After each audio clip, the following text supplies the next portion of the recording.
All right, episode 80 of the Saudi Fitness Talk Show. We're here today with Pete Kaminski. Thank you for joining the show and making just the special trip just for us from Jeddah. Absolutely, in and out for this. Just for this show. Exactly. Just for this show. So, obviously, I mean, you're online fitness coaching, TikTok, you're doing Arabic. So we'll go through a load of different things today, subjects what you've been up to. Also, some of your travel, recent travels. I think you went to Baghdad, wasn't it? Iraq, yes. Iraq. So I want to talk about that. Find out more about that, some of these misconceptions. But for some of the audience who are listening to this or watching this, you could maybe a brief intro, background about yourself. For sure. So I mean, me and you go back a while, about Indeed. 6 years now, right? Yeah, about six years. Yep. When I met you in a little cafe in London. It was the one opposite my flat. Yes. Yeah. Oh, The Locals, it was called. Yes, that's the Locals, right. I remember. And you were selling the dream about Saudi Arabia. Indeed, and what was really kind of the vision. Yeah. But I think before that, I had a career in advertising for 8 to 9 years in London, and then I wanted to make the shift into fitness. I'd always been, taking care of myself and working out and in sport, and so it felt like a nice natural shift at the time. Yeah. Otherwise, it would just be climb the career ladder, which I think... Was it marketing? I think Marketing, yeah. Yes, marketing. And so that wasn't for me, really. And so I saw the allure of, doing something that you're passionate about. And I started getting into that alongside my day job. So it was, like 5, 6 a.m. classes to then be at your desk at 9 a.m. So it was quite the transition. Yeah. And then with time, obviously, I bumped into you. I met you, and you had this opportunity for Saudi, and it was somewhere where I'd never, obviously, even considered. Never been to the Middle East. No idea what to expect. Yeah. And you were like, come out for 2 weeks, see if you like it. No strings attached. And here I am. All the strings still. attached. I haven't been able to escape, to be honest. Yeah, exactly. Yeah. Well, no, so I mean that was the short kind of like intro to getting to Saudi, and obviously after the 2 weeks, it was sort of a good move. Lots of opportunity, something different, experience, and obviously coming into the place where we worked was quite a unique bubble in a way. Yeah, It was an incredible big time, experience. And so coming to a different culture, there's obviously all the differences in terms of, society, sort of customs, just the way of life. I remember you telling me that story when you walked in on like a Friday or so, you walked into a Starbucks with your short shorts on, remember? Yes, they weren't short shorts. Shorts? Yeah. And for the record, they were tiny shorts. Speedos. Yeah, no shirt. But yeah, I remember someone like the barista came up to me and was like, that guy sat just there? He just told me he took a picture of you and sent it to the government. Yeah. And he's like, if I that serve was in you your again, first month or so, like a couple of weeks, wasn't it? Yeah. He's like, he told me if I serve you again, I'll lose my job. And then I had other people in the Starbucks, obviously over listening, and they were like, ignore him, like he's an old man, like this doesn't happen anymore. Yeah. But that was to be honest, that was the only negative experience I've had here when it comes to like that kind of stuff. Yeah, and that was like, mid to late 2019. Yeah. Exactly. So very things are very, just transitioning, wasn't it? Yeah. But I used to have that with malls. You couldn't even walk into a mall with shorts on, or sometimes even t-shirt. Like you go into what's that big mall in Jeddah? I can't remember the big one. And no, send me away. You can't wear shorts. Have to be properly trousers. Sometimes shirts. So that's been my trauma. Now. As you can see, it's 40 degrees outside. I'm wearing Pete wears heavy trousers, long trousers ever since. Sure. I mean, I wouldn't even go to a cafe now with short shorts on. Yeah.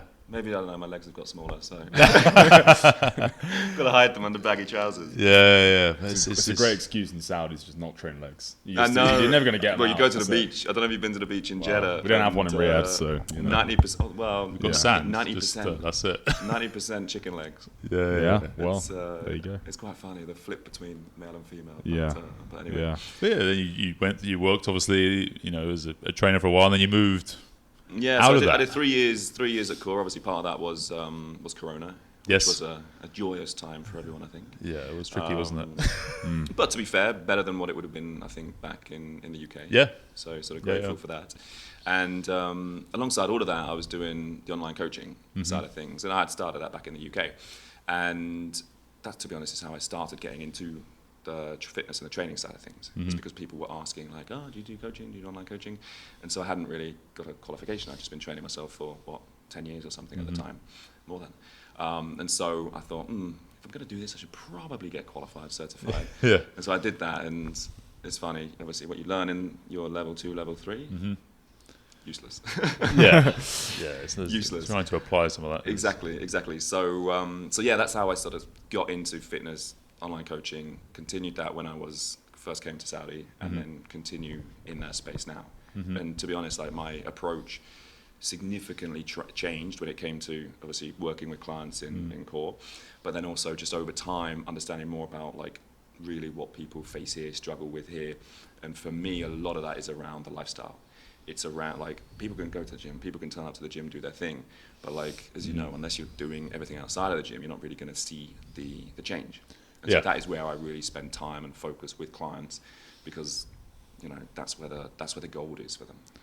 Yeah, I mean, maybe you can list off some of those challenges that you have with with the clients here in Saudi, because like you said, the lifestyle side of it, you know, you're in the gym for an hour, but then there's another 23 hours, which is actually makes the biggest impact. Exactly.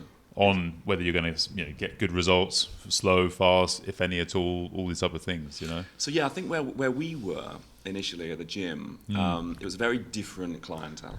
Yeah, right. It was kind of top tier. One of the biggest bubbles, smallest bubbles. Yeah. Yes, it was like top 1%. So all the money in the world, and I think for me, what that really cemented was you can have all the money, you can buy whatever you want, but you can't like buy fitness. Yeah. You can't cheat fitness. Yep. And so, you know, you may have the best trainer, you may have, you know, the best luxury gym, you may have the best physio, chef, whatever, but like you have to show up. You've got to do the work. And I think for me, I found there was a level of discipline and work ethic potentially missing, or that hadn't been ingrained into people as they grow up. Yeah. And so that, I think, was one of the biggest realizations, as well as probably movement ability is sort of a little less in terms of baseline here. And so what works back in the UK generally, you can't just like copy paste here at all. Yeah. Everything, you know, as you would always tell us, you know, it starts with the client. You've got to meet them where they are. So it was eye-opening, but until you actually experience that with people in the gym, coaching session after session, and then sort of hearing time and time again people's struggles and challenges, like it kind of gets there. Because I think that's one of the biggest problems is like, you know, new trainers come over here, or people look for trainers abroad, and there's just it's just misaligned in terms of, okay, you need a calorie count, you need to do this, you need to do that. It's never going to work here. So I gave up on like day 2. Yeah. When I was in my apartment with calorie counting. I'm like, this isn't going to happen. My eggs take 20 minutes to cook on this hob. Yeah, there's that hob. Yeah. There may or may not be an electrical fire. What Quiet Dreams. Quiet Dreams, yeah. Biggest lie. Yeah. Biggest nightmare. I remember that. Yeah. The hob was so you just cook your eggs overnight eggs. It was so the power on it was so low. The weakest hobs. Yeah. Terrible. So yeah, it's been sort of ongoing in terms of like what you learn and understand. And I think you know, you mentioned the Arabic stuff earlier, is ingraining yourself into the culture and, you know, really understanding what people go through. I mean, you're only ever going to get like a glimpse of that, but it helps you be a better coach for the people in their positions, basically. Yeah, build some empathy, understand why they are, what they do, and why they are the way they are. Exactly. It's understanding that. Yeah, it's ingrained in that. I think sort of one of the other things you mentioned there, or like you asked, sort of I mentioned about you can't sort of buy fitness. I'd say the other side of things, which people generally struggle with more, is the, like, kind of linked, the discipline and the work ethic. So, you know, building discipline, resilience, doing hard stuff takes time and practice and dedication. It doesn't just come. And so, as you know, like the first sign of a slight muscle burn doing a split squat, khalas, done. I'm going to get an X-ray. And so, like, it is a process to get people to be able to embrace the suck. Like, you know, as people always say, like, you know, get comfortable with the uncomfortable. Yeah. Is that the line? Yeah. Yeah, I understood. Embrace the so. discomfort. Something like that. You know, like you know what I mean. Yeah. But yeah, like embracing that discomfort, because on the other side of that is the reward. Yeah. It is. I think firstly, as anything, it's an awareness thing. Making people aware, and then in education, there's just a big deficit in education. I think now, even over the last 5-6 years, I felt like it's changed a lot. You know, there's more. Fitness has got bigger and grown. More trainers come in from all around the world. More opportunities, and good coaches are coming in. So you just kind of generally feel now, compared to when I first came, and we first came in 2019, compared to now, you generally get a sense that people have more of an understanding of what needs to be done and things like that. Like, okay, I need to, you know, it needs to suck a little bit, and you know, I remember like some clients when I first came here, like, you know, they would be like, oh yeah, I had a trainer before. He would come, and you know, we'd drink tea and we'd have some biscuits for 45 minutes. We'd do a few little exercises, and that'd be it. Yeah. And I put them through just literally 10 minutes of some bodyweight stuff, of rows, maybe a couple of push-ups and some bodyweight squats. And then, his DOMs were so bad, he nearly tried to sue me, because it was just like, you know, I was like, we did like 3 rounds of just some TRX rows, so a couple of like 5 push-ups, and then like 10 bodyweight squats. And he was so sore. He's like, I've been training for 10 years. What did you do to me? Like, all this sort of stuff. Yeah. Oh my God. I was just like, this is just, and then it was DOMs. DOMs, You know? yes. It was just DOMs. And then like 2 days later, he was like, oh, I feel okay now. I feel okay. But, you know, at the time, I'm withdrawing the court case. I'm withdrawing the legal case on you now. But it was just like, it's just an awareness side and education. But I think that's also the opportunity, isn't it? That's why it's also a cool place to come, because then you can have that put that stamp and education on people where they never had so before. It's like with kids. Like when I used to coach with kids, it was a similar thing. Like, they just have no idea. So then you have to teach everything from scratch. You know, they're like, why am I doing this? Why do I need to do a hinge? Why do I need to do a squat? I just want to do my biceps. Yes. You know, like they have all these things like, oh, I'm so sore. Like I can't do that. You know, so explaining everything bit by bit. And it kind of feels that kind of, you know, it was anyway when we first came, that kind of dealing with children all the time. You know, they just never experienced this type of and beginners, also, basically. I think as well, one of the interesting things is, you know, back home, right? It's very normal to do your own washing, to go shopping, to pick up your groceries, to do your food prep, to just make food for yourself. And so, I think there's the element of like the gift and the curse of convenience, where life here can be super convenient if you want it to be, and you know, people can be raised by, you know, obviously family, maids, there's drivers, there's this, there's that, and so. Again, like you don't need to do some of the basic shit. I mean, this is obviously generally speaking, but you know, making your bed, you know, washing the dishes, putting your laundry in, that kind of stuff. And the amount of times I've had clients who were like, you know, I started going to university in the US or the UK, and I was lost. Like no idea how to use a washing machine, no idea how to cook, no idea how to do all of these things, which I guess like you hate doing them when you're a kid, but like it sort of again builds that. Sort of doing things you don't want to do. Exactly, an appreciation of, okay, I've just got to do this because I need the thing out of it. So I think that is like one of the biggest sort of mindset challenges here, is that yes, there's a hell of a lot of convenience, but convenience doesn't necessarily mean good. Is that what discipline is, though? You know, like doing things you don't like. You know, or I think it's part of it. I think so. I think it's sort of doing things you don't want to do because you kind of know you have to do them, or you've committed to yourself to want to do them. I always, when you think of discipline, you think like, I don't know, military. You know, you just or things like that. Where you just get up and you have to, you know, right. There's always a schedule. Get up at 5. Or you do all these things, even though it's more of a you go through them whether you want to do them or not. You know what I mean? It's like maybe no matter what your emotions are.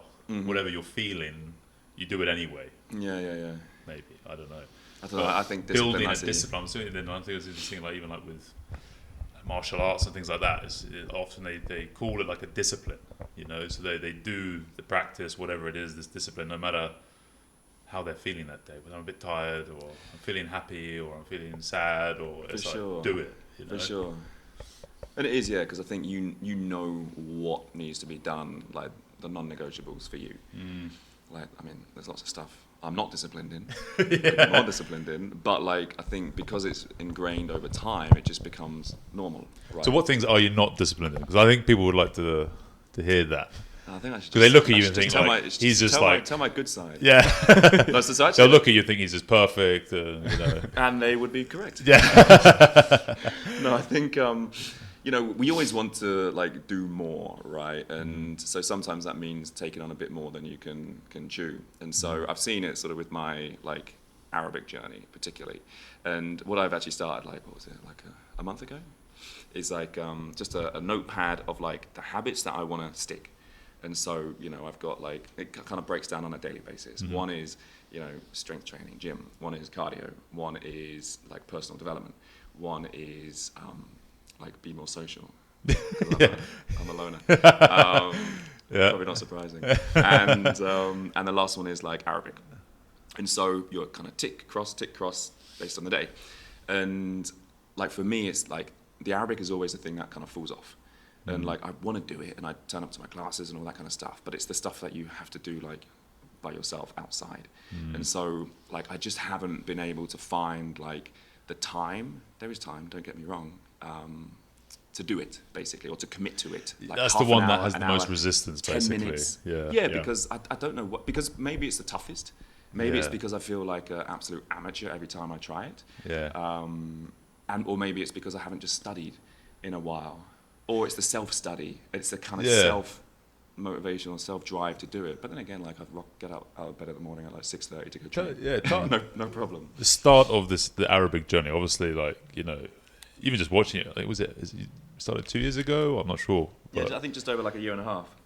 So maybe what was that transition from, going into that first, because that's the hardest bit, is going from 0 to 1. Yeah. Breaking that inertia, like, right, I'm going to do this. So what was that? Did you get a teacher or you just go online, like an app or? As you say, like I think I started actually looking at like I think I did. No, I got the teacher first. And it's funny, like, because that's how people start with training, PT. Like, sometimes you just need, like, a bit of, like, push accountability, someone to give you direction. Right. Someone to ask questions. Where to start. Yeah, exactly, because there's so many different ways to start. It's kind of like, okay, do you want to know the formal stuff? Do you want to know Saudi dialect? Do you want to be able to read or write or this or that? So, like, you kind of need someone to, lead you. I got this guy, he was like a student, I think, still, and he'd rock up like 40 minutes late for the session. Yeah, I'm not going to say anything. It's part of your cultural experience. Yes. The first word is late. Yeah. But no, I remember like just I wanted to start because I wanted to like just appreciate more about, or get to know more about the culture here. And how better to do that than with the language. Yeah. And to at least try. Yeah, have a go. Have a go. I remember the first lesson, like going through the alphabet, and like I think the brain works in terms of, okay, so this letter in Arabic is like this letter in English. This letter is like this letter. And like by letter like 4 or 5, you're like, fuck, this doesn't work. Let's start with one letter first. Let's just nail this one. Yeah, and like it was just the writing, the sounds, the everything. Even was, like the very throaty, isn't it? Yeah. And so like for us being like English, like you don't really make those kind of sounds, whereas other cultures they've got similar. Right. So like the kha and the ra, Spanish like all those sort of and things. stuff like that. Like the rolling your R's. Yep. Like I've been like the amount of hours I've spent in my car driving going.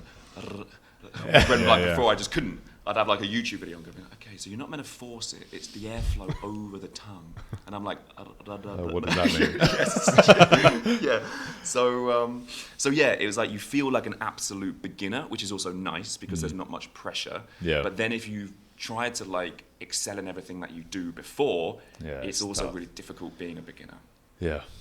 So yeah, it's been a steep learning curve. I feel like it would be me Big with like trying to jump rope. Like I hate trying to do like single unders or double. Really? It just pisses me off so much. As soon as it hits my leg, That's I'm just so like, weird. I just get so annoyed. And I've tried. Do we have a rope? I've been training. I have one in my car if you want. I've been training like 20 years now, and I just. I'm secretly like quite good at it. Oh, you're annoying. I can do crossover. I know. I just watch stay people there, like you, and go I'm just bah, like, bah, it just pisses me off. So I hate it. I've tried many times over the last 20 years, and you know what? I'm just not going to do it. Yeah, I'm just shit. I'm just terrible at it. I don't even like yesterday when I was doing sort of running drills. I just can't do quick feet. Oh right, yeah. Like at all. Like bricks. Yes. It's all heels. I watch a video back and I'm like, man, like I am so slow. I didn't want to say anything, but I posted the good stuff. you're like, yeah, this is the best clip. You're not gonna get this one. Yeah. This athlete. Yeah. What were you doing? Like A skips, B skips, these kind of things? Or? I have no idea. Don't know. There was some skipping involved, yes. Yeah. Like, and it was like taps with the toes going like. Yeah. Just, Yeah, you got like percent like a gazelle, just like effortless, bounding, exactly. round. Yeah, you built like a door. you feel like like trying to move a fridge. You shuffle it. It's like, that's how I run. My upper body doesn't really move. Like I'm just so solid. Yeah, it doesn't work. Oh, so back to the Arabic. With the Arabic, so you started with the tutor. How long did that last for? It must have been about 2 months. And then because it was just late. Like I would be on a time. Yeah. And then it would be like, okay, we'll do it at this time. Come over, and it's like, well, now it's like 8. All right, it's lesson at 7. It's like, okay, now we're starting at like 8. Then we're going to finish. Was it online or you? No, it was in person. Yeah. And so, because I wanted, someone to come to my house, fine. I don't mind paying. At least like it's there, and I can commit. And then it just rolls on, and then it gets late, and then you lose your evening because this guy's been late and all that kind of stuff. So then I got someone else who, what I found out afterwards, wasn't really a teacher. He was a teacher in economics, not Arabic. Okay. And so like with both of these guys, lovely guys, but like there just was no like clear structure. Right. It was just like, okay, today we're going to do some of this. Next time we're going to do some of this. And so like, I feel like with where are we something going? like Arabic, it's like, where are we going? Like, what's the kind of progressions? Yeah. Like with anything, like strength training, whatever. And it's just feels just like random. Kind of like with sessions. Yeah. You know if someone's leading the session and they haven't prepared shit. Yes. Totally. Yeah. Or maybe you're giving the session and you're like, okay, how do I make myself not look like I Yeah, it's true. I said it the other day when we were on that real strength training and like learning a language very similar. You know. Yes. And it's I saw start that, with like those principles. Yes, exactly. And like there has to be the progression. And so then I got a remote tutor who is great, very patient, but also feels like she gets fucked off with you at times. Good. That's what you need, I think. Yeah. No, because I hate feeling like a child. So I've been back in school, you know.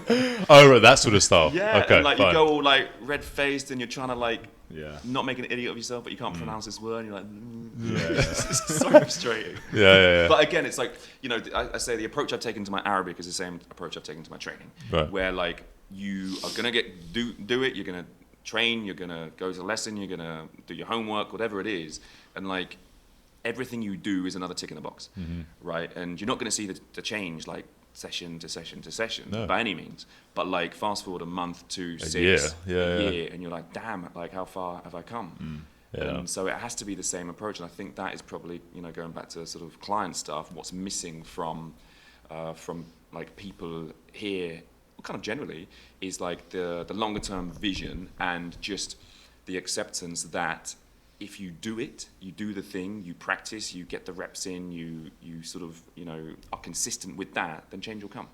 It may take time, but it will come. And that is, you know, going back to the discipline side of things. It's that confidence knowing that if I show up, if I do it, like, it'll happen. Yeah, there's kind of two things I was thinking of then when you were speaking is great book to read. I read it probably 10 years ago. The Subtle Art of Not Giving a Fuck by Mark Manson. I think it's Mark Manson. Yes.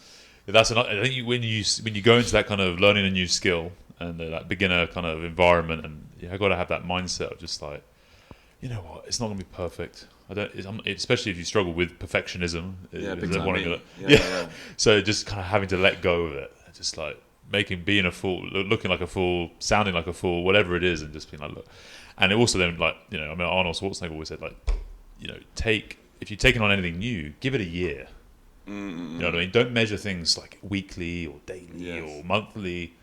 Look at yourself at the end of the year. And that kind of goes into like even with like fat loss or weight loss or body composition or just training in general.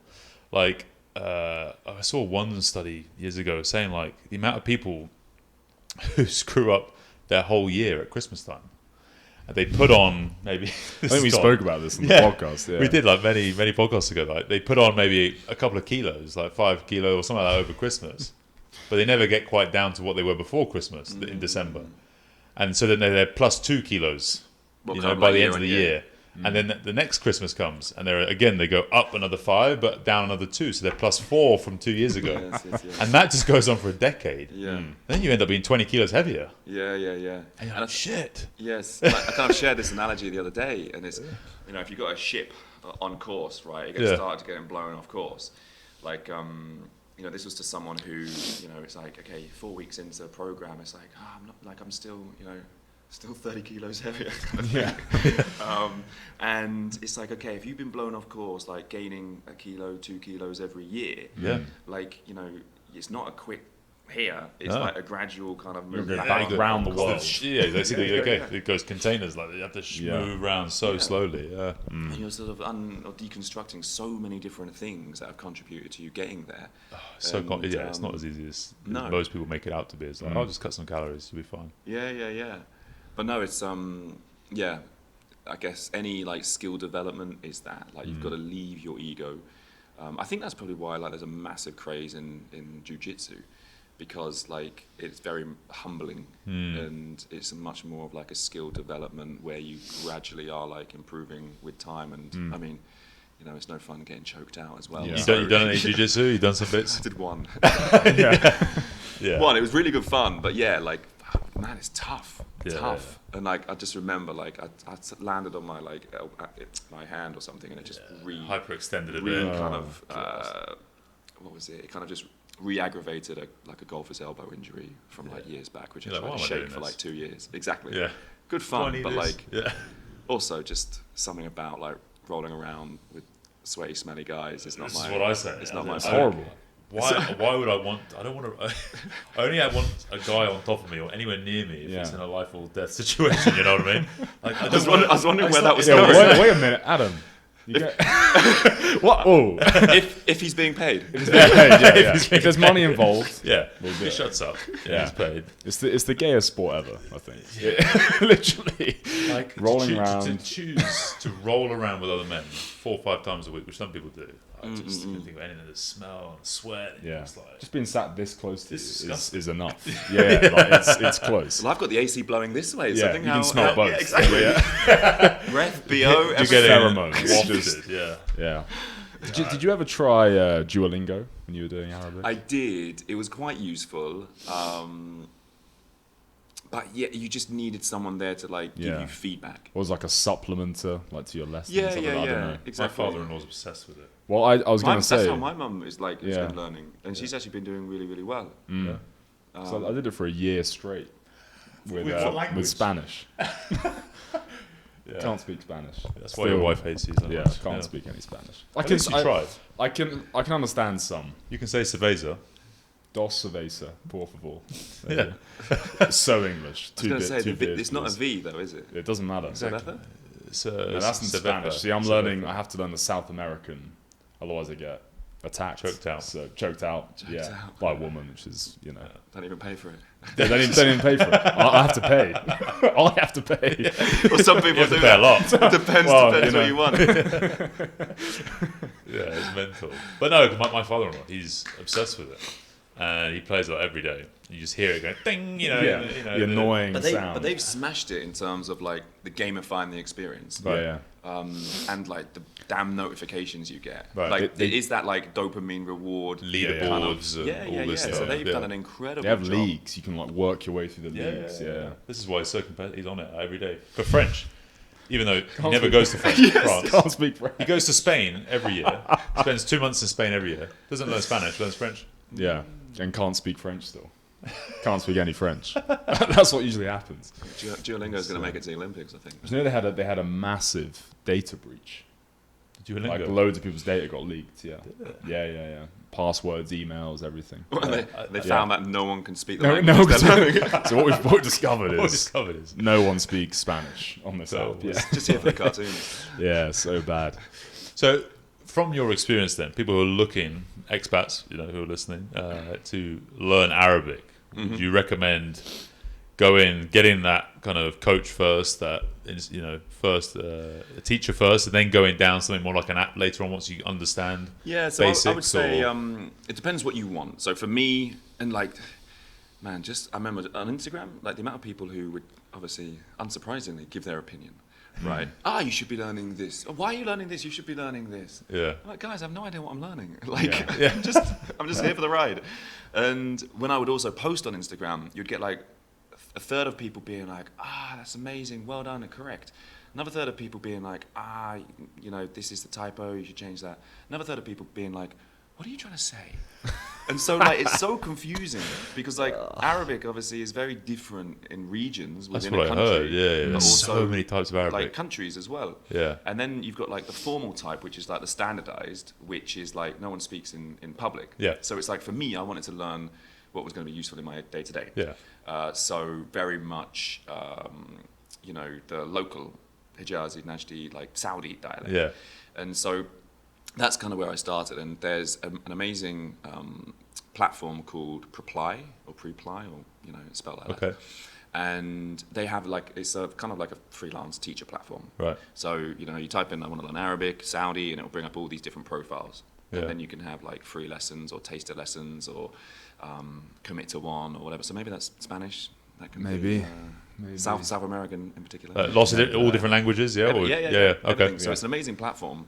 And it's just all these freelance teachers coming on there to do their thing.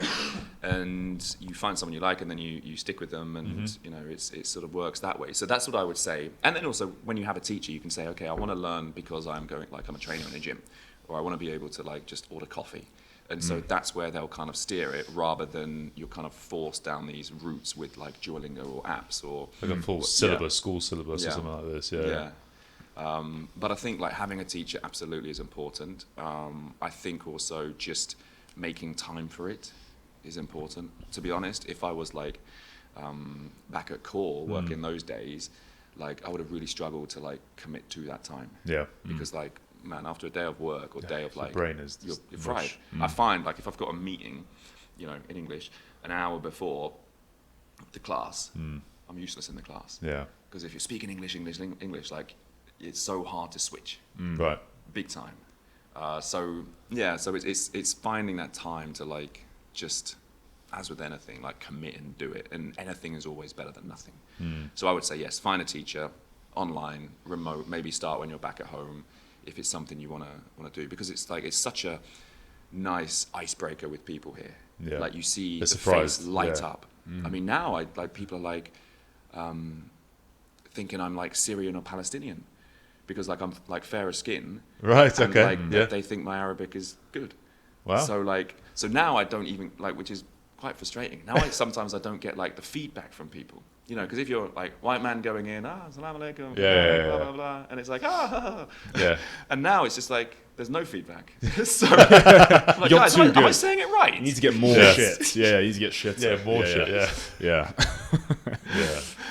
So yeah, it's an interesting journey, but it's incredibly frustrating. It's like a roller coaster. Like some days you feel like, why am I doing this? Like I just want to give up.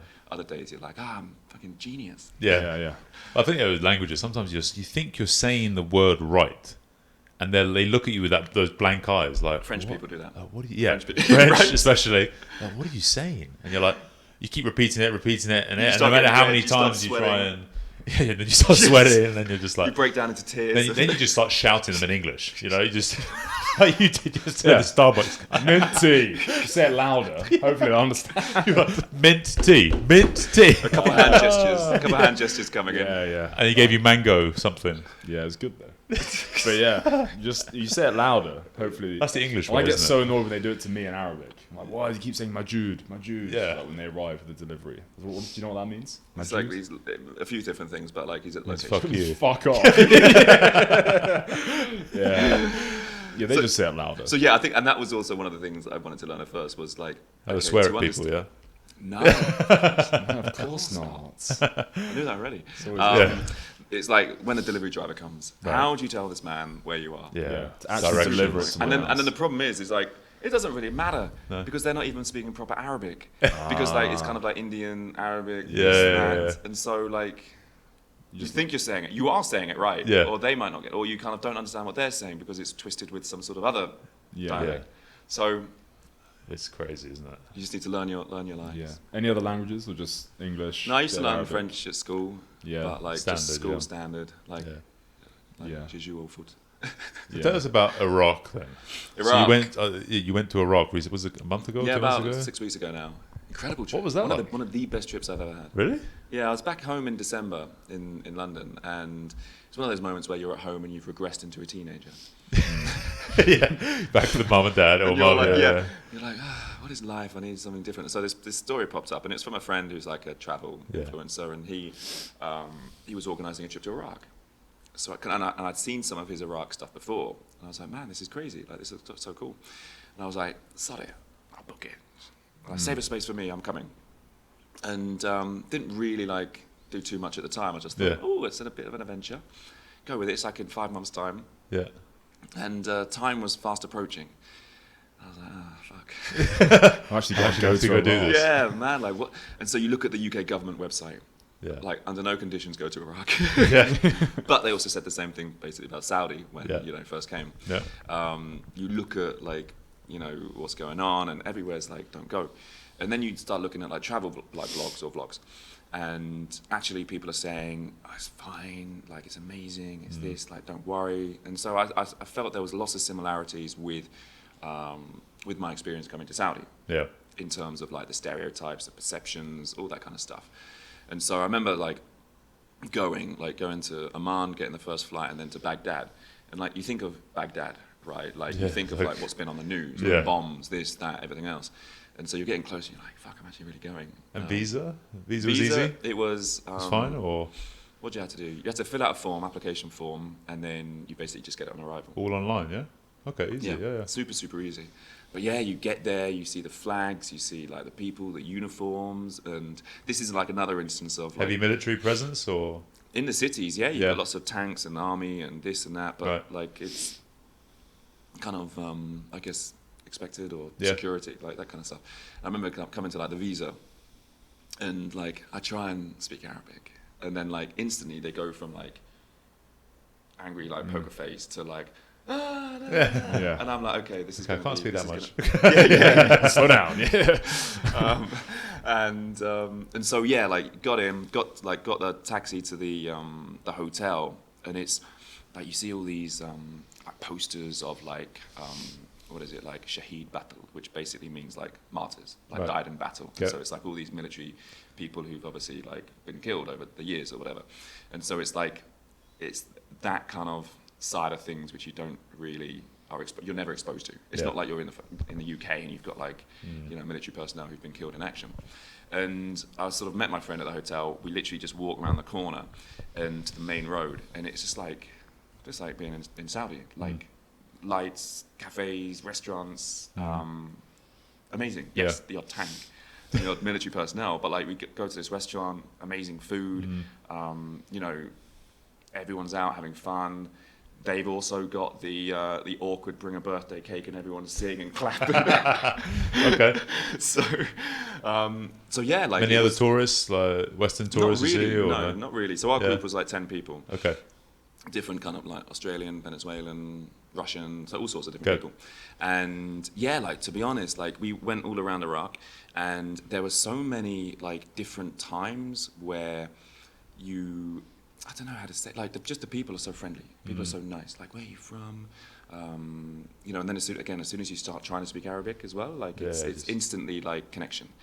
And I thought it was going to be similar to somewhere like Cairo, where you've got people like dragging you into the markets, shoving stuff in your face to buy, which I hated.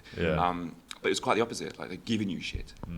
Tea, coffee, like you're just walking down, have a seat. The hospitality side of things, big time. And so there was that side of things, and then also like the culture there and the history there was insane. Like that is essentially the start of civilization in terms of Babylon and that side of historical stuff, but then also you've got the more modern, recent stuff with like Saddam and what was happening there with the the wars.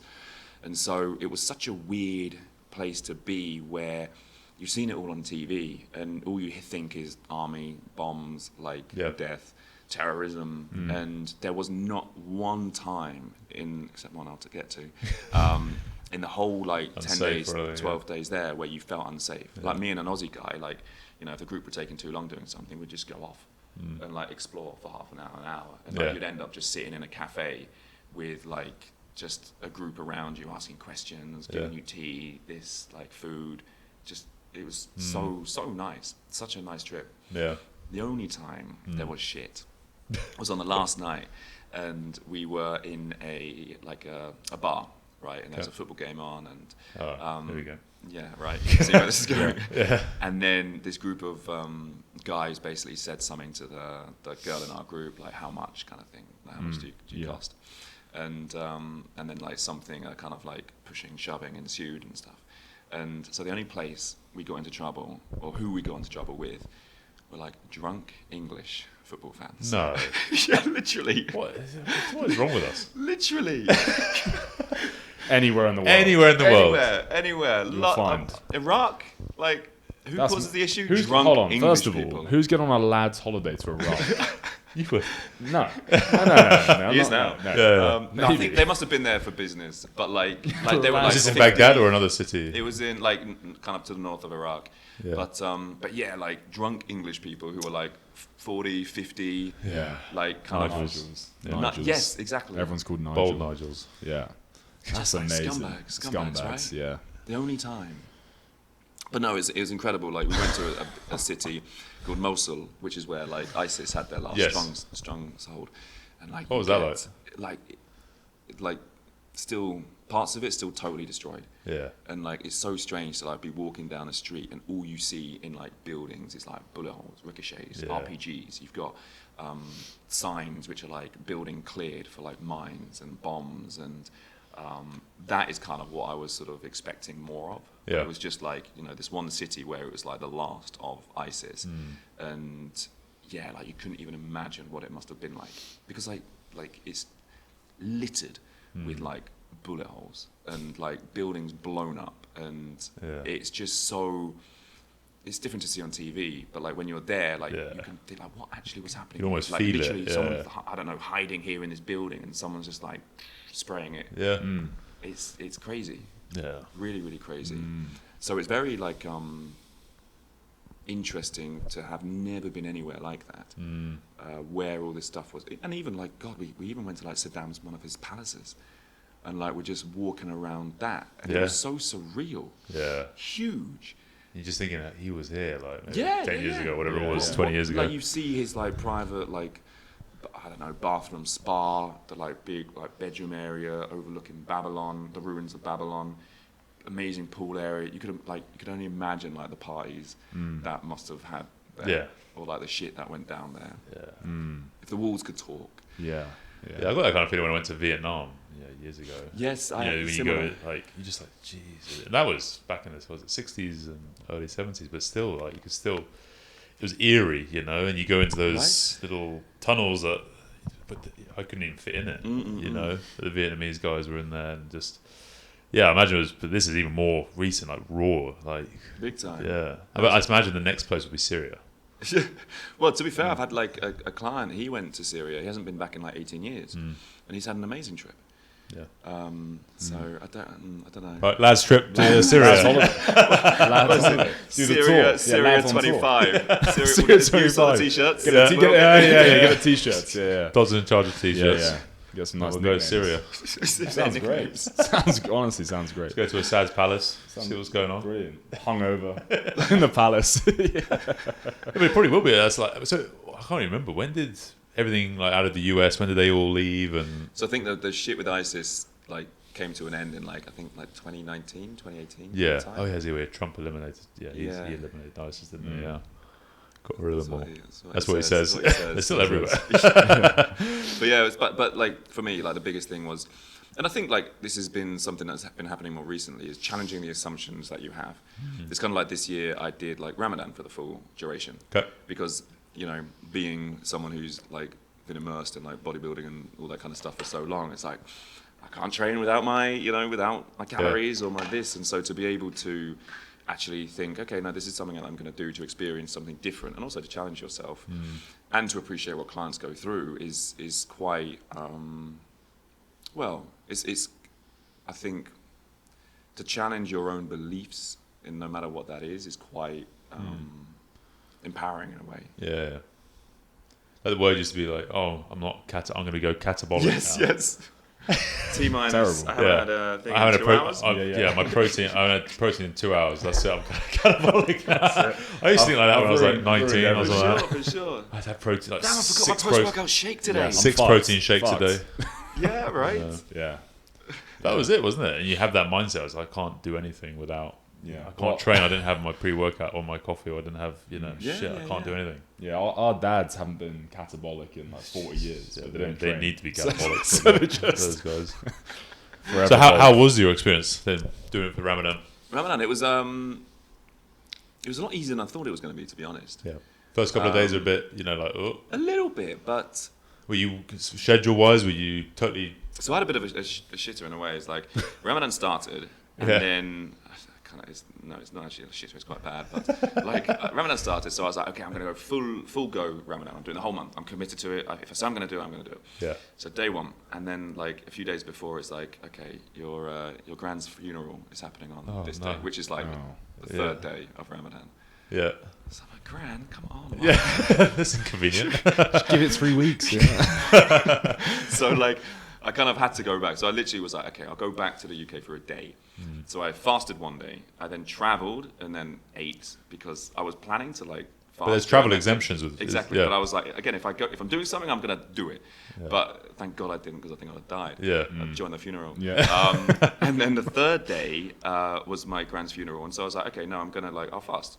Yeah. And so I think the most annoying thing there is, people being like, why are you not eating?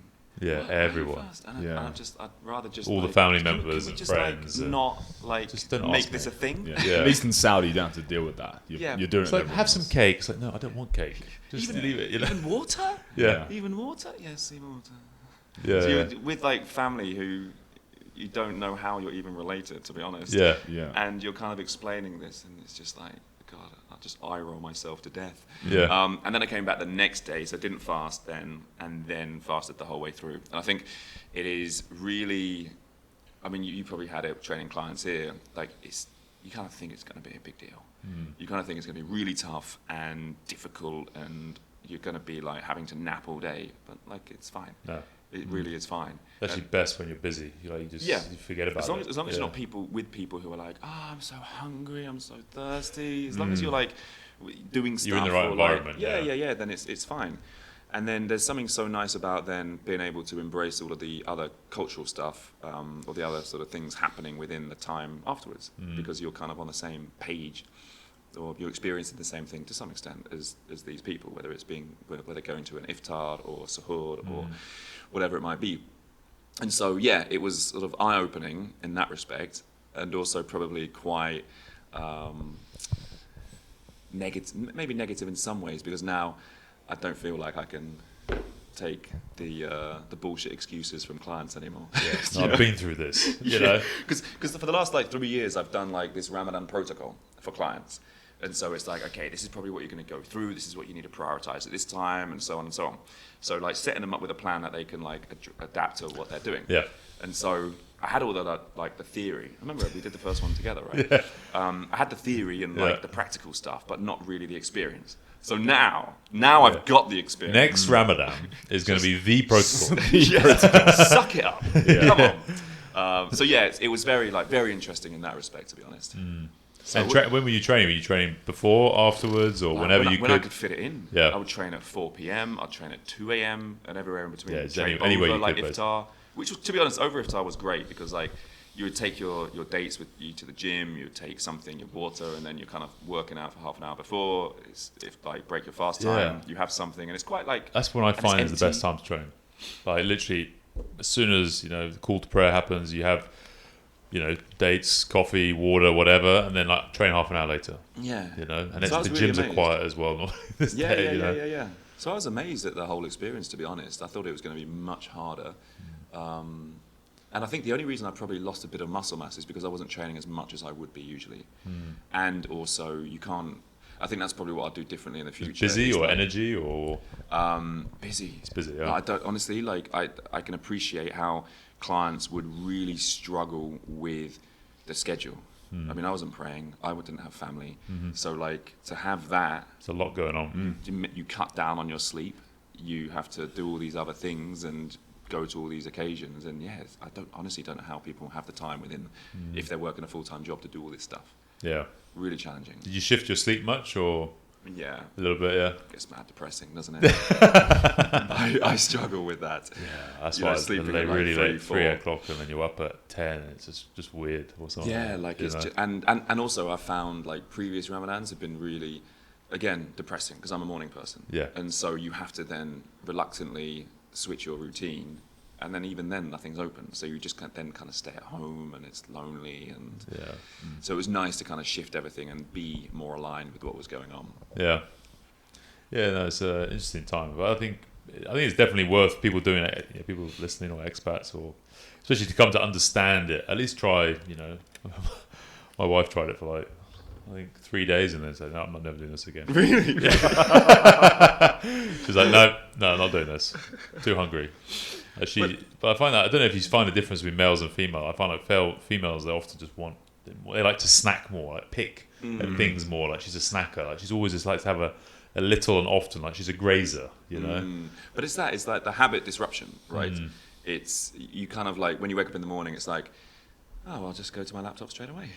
Like there's no messing around with coffee. There's no making your breakfast. There's no sitting and there's no procrastination. Yeah. Like, oh, I can't have the coffee and I can't have the water. You know, there is. Can't do anything. Yeah, but it was Nothing. It's amazing, like the energy at that time in terms of people wanting to do stuff, get active, take care of themselves for the most part. So it's nice to sort of join in. I mean, you don't get it here, but like, you know, the Corniche is such a vibe at that time, you know, in the run up to iftar. Yeah, that last hour of the such a day. vibe. Even here, you see people just on the streets just walking, you know, and then you go to Boulevard, or you go to Sports Boulevard, yeah. or DQ especially. There's lots of people just walking around, and that last hour, just you know, it's cooler, and then it's just, you know, let's just take you. I always found that last hour is the hardest. Like you're just like, you know, that's when you're hungriest, thirsty, everything. Yes. So I think you just go what's walk. worse, like the food or the water? I always think it's water will be the most challenging. I think so Water's as well. a bit harder, isn't it? It's just I think you get the headaches come in and so on. But again, like you can set yourself up to make things easier, right? In terms of like, okay, limit your coffee, limit your like change some of your eating schedules, like that kind of stuff. Yeah, drink 5 liters before you go to sleep. Well, yeah. Just neck water. But it gets to the point where you're like halfway through and you're just like, oh, I can't be bothered to like make a meal now. Yeah. It's like, I'm gonna have to, but I can't be bothered, and then you don't, and then you're fucking starving like, the next oh my day. god, Yeah. Empty, yeah. So it's so, Especially and then if you're also, training as well. Yeah. So I think what I would do differently is I'd next year have a better idea of the calories that I'm getting in. Yeah. Because I would make this like amazing like iftar shake. Like I bought a blender, and like everything goes in there, right? And I mean, it must have been like 1,000, 1,200 calories. Oh, yeah. And then lots of people are sending me like iftar stuff. So I've got like sambusas and this and this and this. And I'm like, well, it's just like not great to throw it away. Like I've got to at least try it. Yeah, have one. Shouldn't waste food. And desserts and this kind of stuff. So like, I think to be honest, I probably like maybe lost a bit of muscle, gained a bit of fat, just because of like the occasions that you're in. So for me, it would be like, okay, actually, like what are the calories that I need? How would I split those up? And then kind of at least have that as a starting point rather than just winging it. Yeah, love winging it. Yeah. And then for some reason, like lots of people now think I'm Muslim. Yeah, I imagine that's a question you get a lot, isn't it? It is. Massively, yeah. But everyone, I mean, I get it a lot. Are you Muslim? Are you single? Are you gay? That's another one. Yes. As you like. I do jiu-jitsu. They wouldn't need to ask then, would they? Yeah. They wouldn't know. Just jiu-jitsu. Yeah, All 3. I roll around with men. Single, gay. Yeah. And Muslim, actually. So yeah, that was like interesting. I don't think people expect it. Like speaking Arabic or trying to speak Arabic and doing Ramadan, it's like people love making their own stories or their own assumptions and putting 2 and 2 together.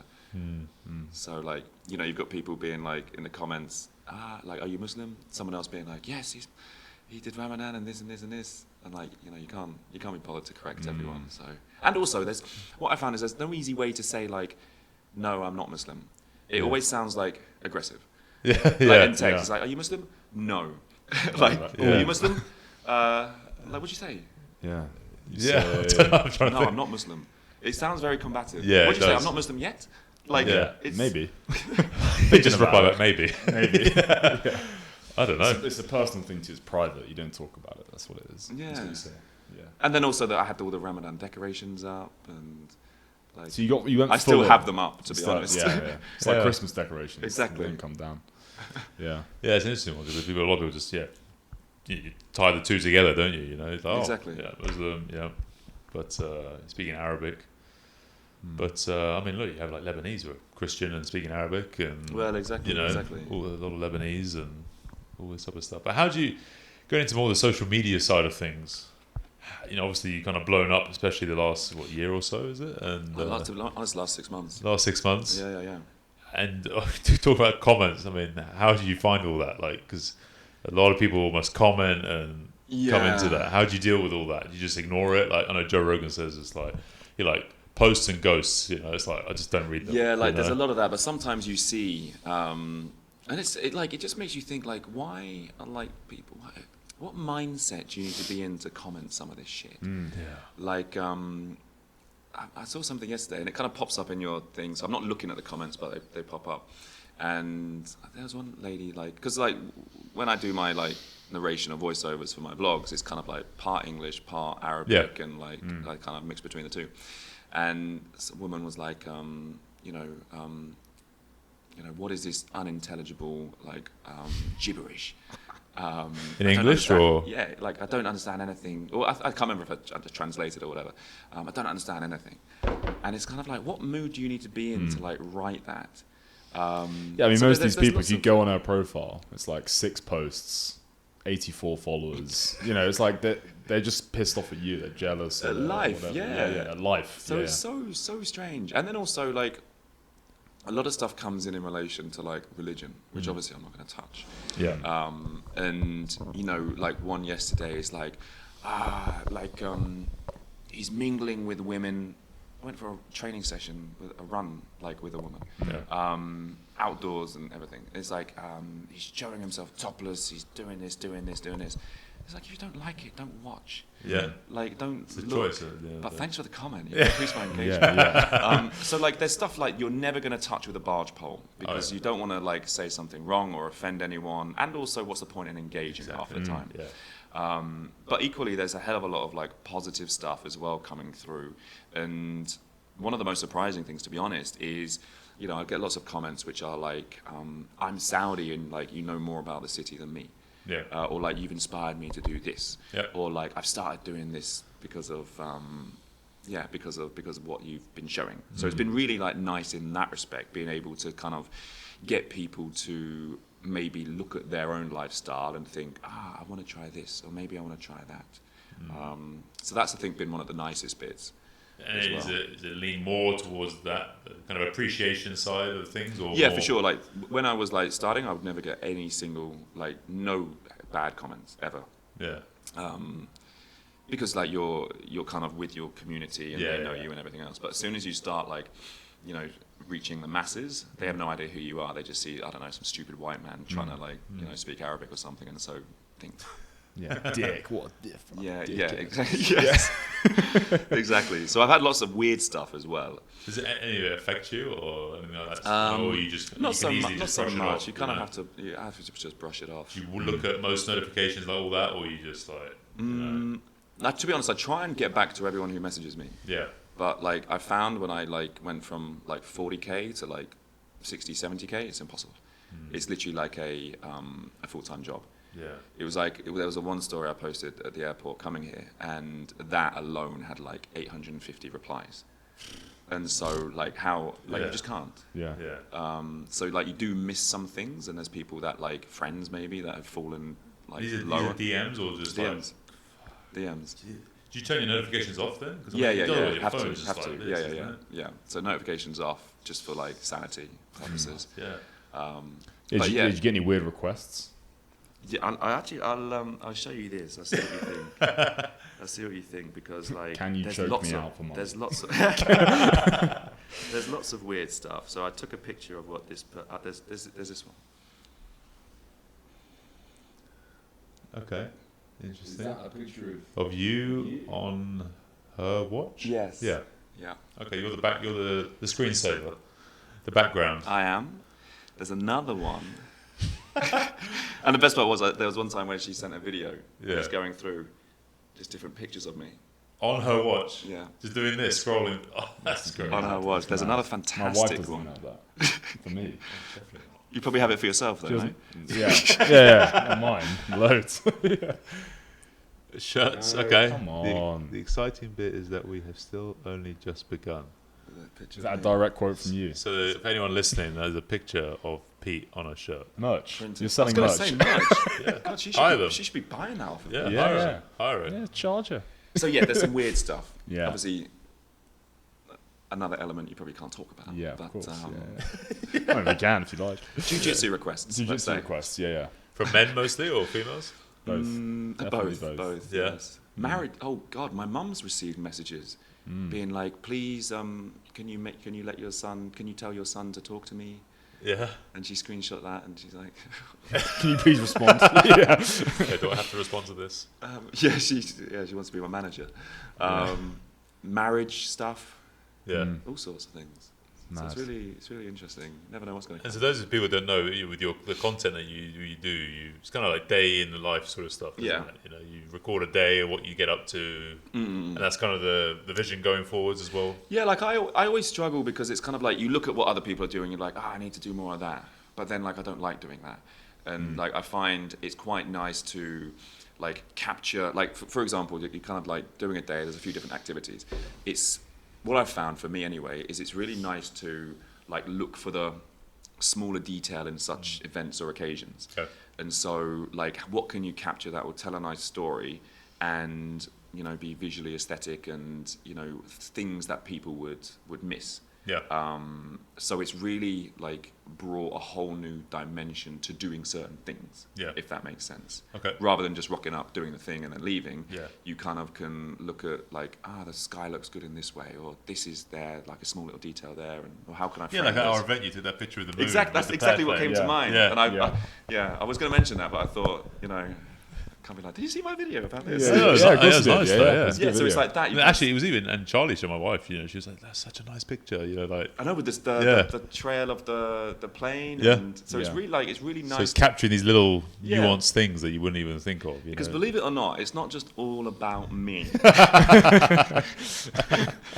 Like 99% is. Yeah, 99%. I've got to give 1% somewhere. Yeah. Something else. But yeah, I guess like I'll probably just do kind of like more because it forces you to do different things as well. Like Yeah, do stuff get with your out. days. Yeah. Get out. Exactly, because as there's more things. I mean, I do some bad things which I shouldn't do. Yeah. Like I went to this track in Jeddah, this running track Yeah. in Jeddah, and everyone's like, "Where is this? It looks amazing," and it's cool, really cool. Like by the big tower being built, Yeah. and I get a message being like, "This is private land. Oh, you Don't got a give message. anyone the Yeah, location." I saw your picture. It was like through a fence, an opening in the fence was there. Man, it's like literally there's Yeah. nothing there. Yeah. Nothing there. It's middle of nowhere. There's not any walls. Like There's that's nothing, just a standalone door with like. You think how many of those plots are there around Saudi, Riyadh, It's Jeddah? like a 400-meter track. Like nice. Yes, there's lots of litter. Oh, it's actually a track then? Yeah. Okay. And it was amazing. Really cool. But I don't know. Maybe people don't like sharing. But it would be such a vibe if you did something with that. Yeah. Because I think that's what's lacking a lot here is the facilities. Public spaces. Public spaces Yeah. for sure. Like, in Jeddah, it's really cool. There's just been a new climbing gym opened up, like a Okay. bouldering gym. Yeah, I think I saw one of your stories. Yeah. Which is like again, like They're really a nice. They're really hangout busy. Yeah, like it was the launch event. So it's Okay. like there's a hangout space, there's the walls, and it's just somewhere where you can go and do stuff. Yeah. And I think that's what's massively missing here because Yeah. like the government are doing very well to put on like events, or the ministries are doing well to put on events, but they're one-offs. Yeah. Right. Yes, Just they're more meetings. low-key Yeah. things, Yeah, like which are going to feed the grassroots, participation in sport, which then obviously ladders up to pro athletes. So more like these kind of clubs sort of things. Whether Yeah. a climbing club or people can go Because- from all types of, communities. There's kids stuff, there's adult stuff. Yeah, Yeah. because you get the running clubs, right? Running Yeah. clubs are huge. I'm not sure if you've No. partaked. No. I'm not a runner. Nor was I. Yeah. But like. But I see them all in Dubai. I see the Yeah, Dubai yeah. and the But I US think, and people the UK. want that community, and Yeah. that's something awesome that you like. I felt at your sort of event, the RWC event. that it was such a vibe, people coming together, something different. Yep. And I think people really are like craving that. Yeah. You don't need to be fit. You don't need to I think that's the problem with running clubs is like, I wouldn't go to, for starters, you have to run. Big issue. But secondly, equally as important is like, if you're new, like me, I wouldn't want to go to a running club. I don't go to a running club. I run by myself. Yeah. I still hate it. But if you go, you think you're going to be shit. And like all these people are going to be running past you and you're going to just be walking at the back like dying. And you've got events like yours where it's quite individual but group. Yeah. You can go at your own pace. You're not going to be measured up against anyone. And I think stuff like that is really lacking. Yeah. Especially in like the outdoors, because exercise is just so much better like outside.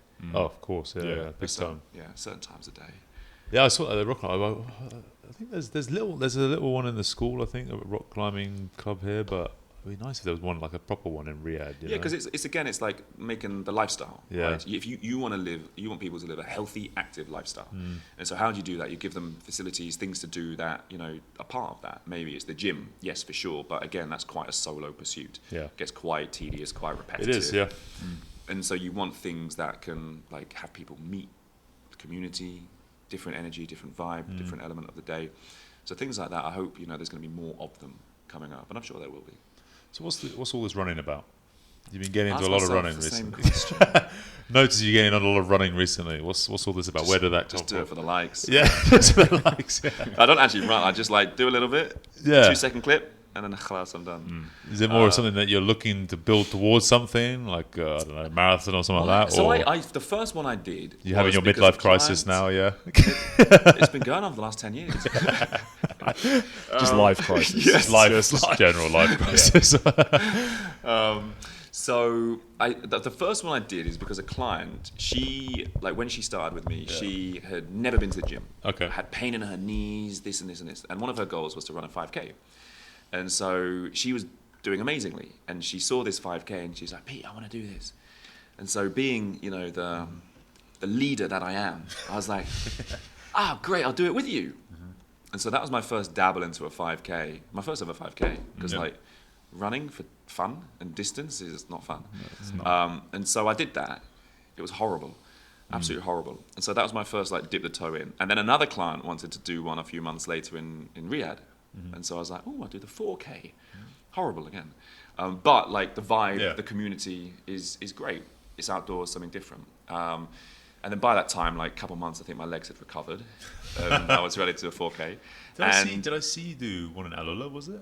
Tough Mudder, the Arabian Warrior, they call it. Okay. But yeah, so it's kind of over the last year and a half, it's been one a month, one every 2 months. Yeah. And then another one, and then 6 months off doing no running at all. Yeah. And then, to be honest, it's come into more of the day or the week setup.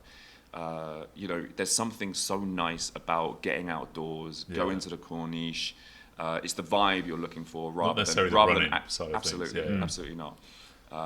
Unfortunately, the running is involved, but it's the sunrise. It is lovely. It's the people. It's the community. The Corniche, we just go down. And I remember I was running past Alan. He's like, I can't run. My knee. Sorry, that's what he blames it on. But he can, Right, I know, right? He could I've run seen anyway. we've seen him run. Yeah. We've actually seen him. He did probably a 20-meter sprint. Yeah. Yeah, he's still sore. That was 3 months ago. Yeah. 1 meter at a time. Yeah. So that's why. And I would always be if you're wanting to get fit or you wanting to get strong, don't do running. You need to build the foundations first. Yeah, if you're 120 on your kilos, body. running is probably not the first thing to do. But I can understand why people would want to do it and how it adds to their life. So for me, it's a nice little addition. I'm not going to be racing competitively. Or doing ultras or try, all this sort of stuff. It. Never say never, but to be honest, I couldn't think of anything worse. But and then also going back to the challenge point of view, doing something you don't want to do is that it's horrible. There's nothing fun about it. Maybe for the first 20 meters is oh my god, my shins. My knee, my But you're a bit feet, lighter my now as hips. well. You lost, I'm you lost 90, a bit 93, bulk. 94. Yeah. And again, it's okay for the extra 5 to 10% improvement from physique, muscle mass, lean, whatever. Are you willing to sacrifice that to get like, I don't know, 10, 20% more enjoyment out of your week, your life, and so on? And for me, I'm kind of at the stage where it's like, yes, for sure. Like, there's nothing fun about like rocking up to the gym by yourself 6 times a week, getting a good pump on, and like, I've been doing that for like nearly 20 years. It gets quite tedious, and so to be able to do something new, which again you suck at, or which you can do both, is rewarding. I think. You see why people can kind of, like, for me, like, I like to run for a purpose, whether it's the bus, or for me it's always sports. I try and play touch rugby here like once a week, because I need to be either chasing or being chased, to have that incentive to really run, or sprint, especially. Like, if because everyone says, oh, sprints are great, for fat burning or just your health, your mitochondria, whatever, how deep you want to go with it. But like, do some sprints. And I just try and do it on my own, like normally once every 3 months or something like that. I'm just like, I just don't, I'm bored. I don't want to sprint like this. But get me on a rugby pitch or a football pitch, playing football or something like this, I'll sprint. Same for me, because I would never do endurance stuff. It would always be like rugby or American football. And like, you're running with purpose. And even like the Tough Mudder thing, I enjoy those. Really fun. You don't even realise it. I did the Spartan and I did the Tough Mudder. That's 10k. I would never do that. It flies with by, 30 obstacles, like through sand as well. That's it, because it's like interesting. Oh, a different obstacle now, this and that, and it's different terrain, and all these things. But just going on like a run on a. But I think like with the running is like you like, I guess like with your weightlifting over time, right? Yeah. You know that, I don't know, the 2 minutes before you're doing your max lift or whatever it is, you are like dialed in, you're kind of not thinking about anything else, and you're focused fully. And so you can like switch that on probably. Maybe not now if you've been out of practice, but like you could switch that on. And so for me with running, it was, or cardio in general, longer distance cardio. I say longer distance, I'm like 10k max. Something like that is like you have to like just, it's like mind games. It's like you basically like conquering your mind to continue doing it even though you hate every minute, or your lungs are burning, or your legs are it's the mental side of things. It's the mental side, and it's like that resilience of, okay, yes, I can smash out a set of 12, but when it comes to like running for like 10, 20, 30, 40, 50, 60 minutes, like that's a whole different like mind game that you need to like embrace and overcome. So that was a big thing of just, again, doing something that you're not necessarily used to, and there's a challenge there that you can really overcome yourself. Literally doing it for yourself. Do you find there's, from your own experience or with clients, like, do you find there's a crossover between like going through that physical disciplines, resilience, like doing hard things physically, whether it's the running or cold plunge, like physical tough things, into then everyday life of physical, more psychological, where something in your work happens, there's a crisis in your business, or all these type of things. Do you find there's a crossover? And because you see, it's a huge trend, isn't it, with a lot of this now, the high rocks thing, and you won't see me doing high rocks. You see a lot of like people our age doing a lot of fitness stuff, smashing their bodies to pieces, going through like whether it's like the high rocks is, or CrossFit, or doing these really tough, hard things. But I always wonder, like, is there much of a transition into actual like the real world? And do we need that physical resilience, or can we just develop the mental resilience as well? Or does that come part of that? Or you know what I mean? I'm just thinking out loud almost. Yeah, like it's like one thing that I always find interesting is like the best performing clients for me are healthcare professionals, whether they're ER physicians, nurses, pharmacists, pediatricians, whoever, people involved in healthcare. And like my theory for that is they have had to like go through an awful like medical, residency or medical school. They've had to do on calls 24 hours. They had to like shifts. You can't cheat, like we were saying about fitness. You can't cheat like becoming a doctor. True. Like there's I never thought about that. You have to, like, there's a hell of a lot you have to learn. It's very complicated, confusing, and then you have to put in the hours and, you know, prioritize what it is you're doing. Otherwise, you're never going to do it. So those people, even though they haven't necessarily got the physical stuff in check, like, you know, 90% of the time can then do what needs to be done. So like the non-negotiables you set, the targets, daily, weekly, whatever it is, they just get it done. Even though they may be 24-hour on calls, they may be awake for like 36 hours. They may, you know, be not able to eat all day because they're in a like 10-hour operation or something. Like but they can then get shit done outside. So I always find that interesting. People, whether office workers or more sedentary or whatever, don't necessarily have that same relationship, isn't it? So sort of that's something that I've noticed in my own clients. The other side is, I think, like, if you've been, well, I guess it's like, well, it's what social media tells you, right? Everyone's doing high rocks. I'm going to do high rocks. So there's that side of things, but also to, like, and what I found with the running as well, which I can understand why people would embrace it and do more of it and want to compete more in it, is because if you've been training for 10, 15 years yourself, the gains you're going to get aren't significant. You're basically maintaining. So for you then to start a new pursuit where, like, you can knock 10 minutes off your time is, like, really rewarding, really empowering. True. So I think that's an element as well.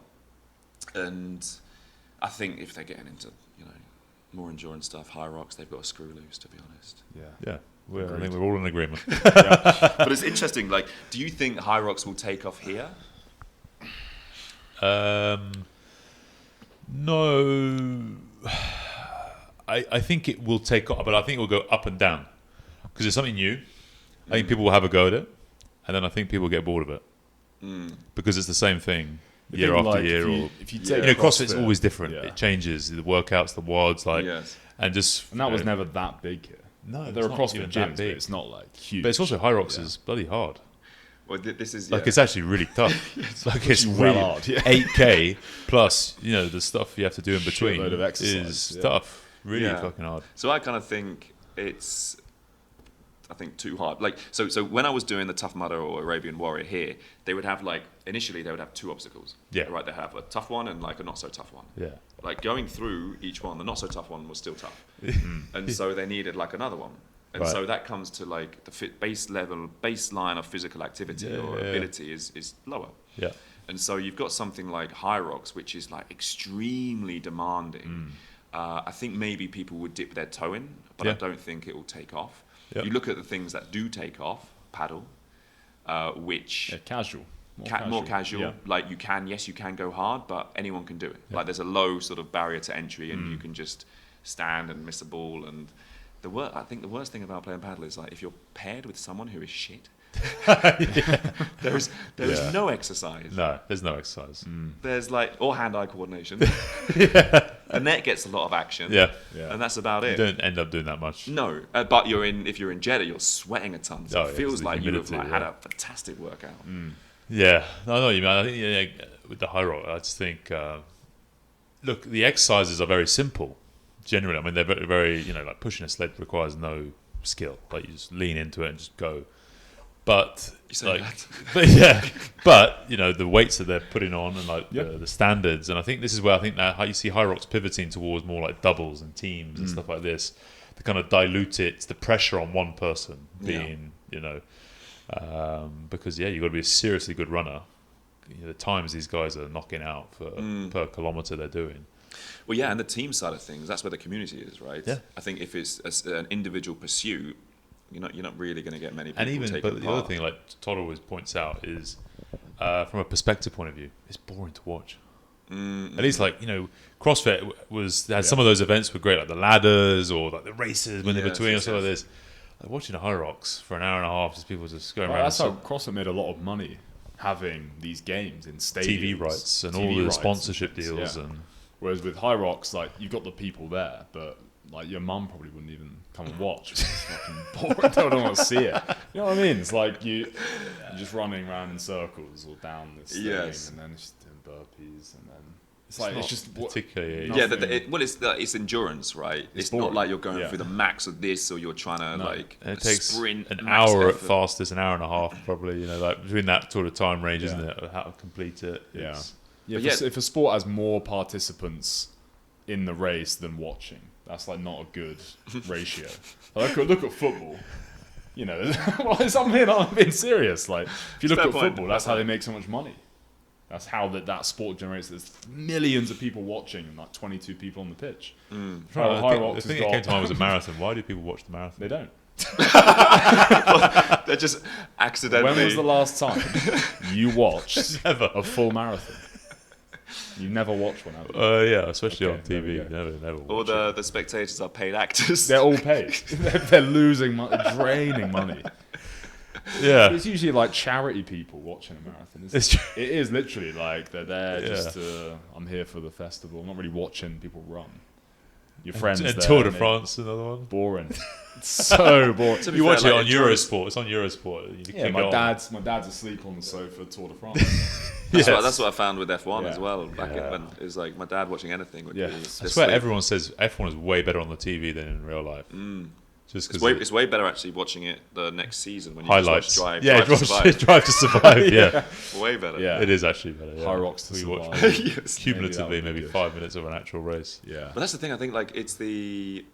I don't know. People get behind stories and athletes, and that's why I Yeah. think CrossFit did so well because you basically got like a bunch of gladiators, right? Yeah. High Rocks, I think, is similar to some extent because all of these people can be like, and they are being their own like content creators as well. So there's all these different stories behind. Yeah, that's what we'll everything get that's at going bigger, on, yeah. and that's what's going out. The And I individuals. think also, to be honest, like High Rocks is probably doing a lot better because CrossFit has been dying.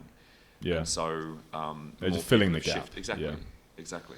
And how many? I'm getting so many videos on my Instagram of people like breaking down the ski erg, like getting super technical Oh, with it, yes, I know. and breaking down burpees, like really getting Trying to make getting it as into efficient it. as Yeah, possible. yeah. And how It's to do- disgusting, honestly. I just hate it. We're talking about people who spread hate in the comments. Me. If you look at any I have a any bot burpee farm. Tom tutorial, is the biggest troll. I have a huge bot farm. I just destroyed. Yeah. No, You weaponize Weaponize. You weaponize AI just for bots. fucking kill the comments. Yeah. This is but I think like especially in the online coaching side of things, so many coaches now in the UK, for example, and the US probably, are leaning towards like High Rocks. yeah.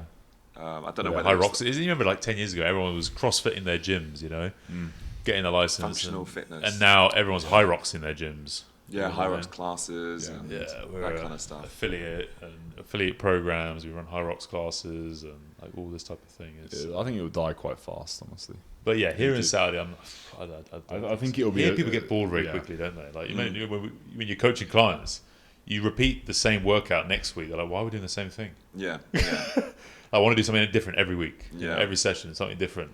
Yeah, that would be one of the most frustrating things, to be honest. Because High Rocks is the same thing. Yeah. Like, it's not like, with CrossFit's different. But I mean, CrossFit had about like a solid 10-year run, like a very solid. Like it was popular. I think a lot of their downfall was just like the management, right? Yeah. And, Basically, that was the what issue. was it, racism and stuff like that, wasn't it? All sorts. That swimmer when we had Stumpy on the show about that was ridiculous. Yeah, like that's he yeah. was 15 meters from the shore. Yeah. Plus how they combined it. They ran first and then swam. And so the thing is, like when you're swimming, when you're tired, you can't stop. Like with running, if you're tired, you just stop. Yeah. Yeah. You know, if you're rowing, if you're anything, you're cycling, you there's just stop. more risk, definitely. With swimming, if you're out and you can't touch the bottom, you can't stop. And he was 15 meters from the shore. There was 2 lifeguards on paddle boards 5 meters away from him, didn't see it, and he just went. He was there struggling, and he just went under. Really? Done. Yeah. But that's with these people who like they don't care about their limit, Yeah. right? And so they will push to They the will go absolute, absolute. Yeah. end. Yeah. Yeah, but you see it on camera. He's literally like over there. Really? And he just couldn't get it. He's probably, 30 metres from the finish line? No, it was 15. Like, I think it was nothing. 15 meters. Yeah, it was nothing. Drowned. Nothing Yeah. left in the tank. Yeah. But so people were saying that's why you never, like even with triathlons, they always swim first when you're fresh. Then you run and cycle and cycle, run and everything else. You know, because swimming, like if you can't touch the bottom, and that's the thing with like, you could do the swimming afterwards, but put them in the pool. Don't put them out open water swimming in a lake. murky lake. At least with, comes to the again, bottom. in a pool, you can go to the side, you can hold on to something, like if you're tired, whereas this, you can't. It's just done. Scary, isn't it? Crazy. I was feeling the same at your event, to be honest. When you had the... I saw you when on those push-ups or the legs. I think it was the lower body one where we're doing all the different types of squats and stuff like that. You were just like... it was the what was it? It was the run. I think you did 4 laps, which then cut to like 2 at one point. Yeah. And man, just the like within 10 seconds of running, like your mouth is just like your throat is dry. Yeah, the running what kills everyone. Yeah, because like I'm just like there's no moisture at all, gone. Yeah, Nothing left. it's like dry up. Yeah. So talk a bit about online coaching, because this is a big subject in our industry. A lot of people are offline, in-person coaching, online coaching. You see all the stuff online about advertising, marketing. Everyone makes it out when they're trying to sell it to you. It's so simple, so easy. I can do work 4 hours a week, and all this kind of stuff. What's been your kind of experience with kind of transitioning into online and that side of things? I think for me, like in order to do it, I think a lot of trainers do it as like a bolt-on or like a side hustle. Myself included at times, but to get the most out of it full time. Yeah, to get the most out of it, you have to like specialize in it. You have to have the systems in place. You have to have processes and building everything out so that it's not just serving clients when you're outside of your day job. And so I think because of that, because a lot of people have it as like a bolt-on or something they want to grow and so on, they kind of end up doing it a disservice, and therefore it kind of ruins the name of online coaching. Because I've had lots of clients who've had terrible experiences before, and that's generally because people try and match the in-person to what they do online, and it doesn't really work. If you are, as if you're doing like, I don't know, between 8 to 12 sessions a day, and this is the problem with PT in a way, if you're a good PT and you're doing that many sessions a day, you can deliver the most amazing sessions, but like, no way are you going to follow up with people outside the gym. No way are you going to do meal plans. When? And also what, you want to work 16-hour days, like to be doing meal plans and this and that. So PT is great, obviously, for certain things, but the online coaching really then comes into its own because you give the accountability in the sport to people when they need it most. And so I find people don't really get that necessarily at first, especially because online is still quite a young industry here, and there's not many people doing it, versus in the UK or wherever to the West, it's a real viable way to achieve your goals. So yeah, I think like online is something that will grow tremendously here, but again, it needs a certain level of commitment, discipline in order to make the most out of it. I've had people pay 6 months, not do anything. And like, I saw a message this morning from someone, and it was like, I really need, like, I just really need a push. And I'm like, okay, can you explain to me a bit more what that means? You need someone to like, motivate me in the morning, get me going, and this and this and this. Not a nanny, yeah. It's like you're like a 30-year-old woman. Yeah. Like, how have you lived life this far if you need someone to send you a message in the morning to get up out of bed? It's not great. Like, there needs to be a base level of like, I don't even know what you call it. Yeah. Like just desire to improve yourself.